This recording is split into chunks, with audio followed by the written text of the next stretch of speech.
So we've heard it's a 5-month time jump, and they're having domestic bliss, and then something happens, and they get called back to Starling City. So where Oliver and Felicity at, kind of when we meet them again? Well, you will see them in their coupley retrospect. You see them in the best they have been as a couple. But they're dealing with the fact that they Felicity's dealing with the fact that she kind of no longer has this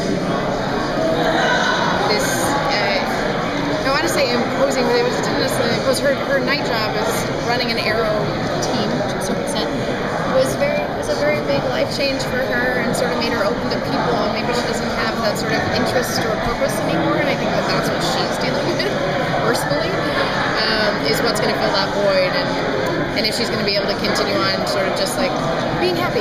Let's just be happy, which seems so simple, but it's very dynamic. What can you tell us about Felicity's arc this season involving her father, or personally, professionally?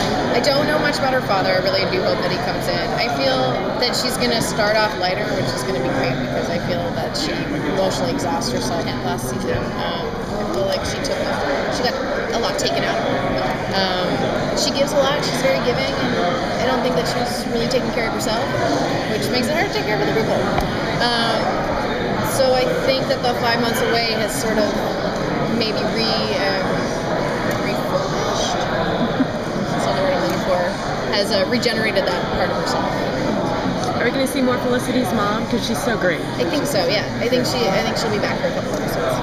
I love them together. I like seeing mother-daughter relationships. So we got a sense that maybe Felicity and Oliver are not exactly, content in their marital bliss or whatever state they're in when we find them. Are they kind of like, rubbing against each other and going, I can't stand being in the same house with you anymore, or are they kind of more happy? I don't think it's that. I think it's finding what they mean in the world as a team, as a couple. Like how do you ignore the life that you had when you were running from bullets every 5 minutes, or chasing down whether or not you were going to die. And now they have these sort of, less dangerous things to do, like maybe go out for dinner and that sort of thing. And I think it's more finding, like, are we happy doing this forever? Like, is this what it is? Like, should we take up a hobby? Like canoeing? Felicity kind of represents a different kind of strong woman. Like, she's not out there kicking ass all the time, but she definitely holds her own. Like, how do you feel about, like, demonstrating a different kind of female strength on screen? I think it's important. I think it's authentic to her and a lot of women out there. I find we can all be strong, and you can do it in 100 different ways.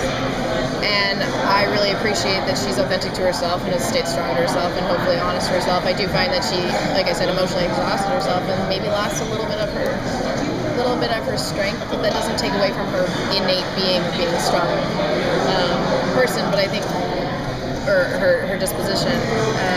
But I honor her for that, and I respect her for that, and I respect the women in my life who are like that, and I find that it's a really important representation for women to know that they can be themselves, and that they don't necessarily need a suit to fight crime, or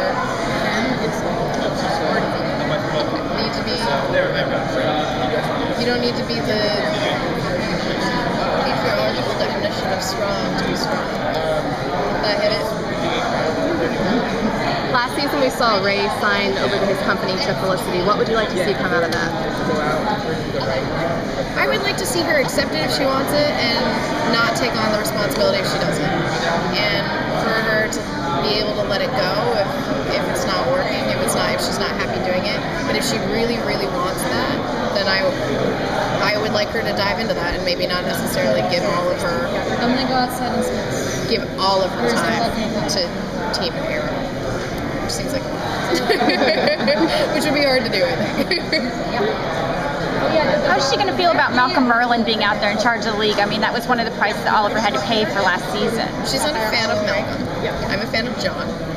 So I hope that they have a lot of terrifying, dangerous moments together.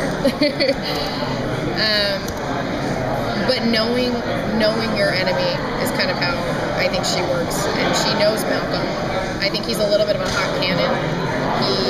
He's creative, and he's the magician, and she's going to have to be very creative, and it's going to touch a different part of her if she ever has to sort of put him in line or take him to battle. I think it's going to be a little bit treacherous when we get to that point.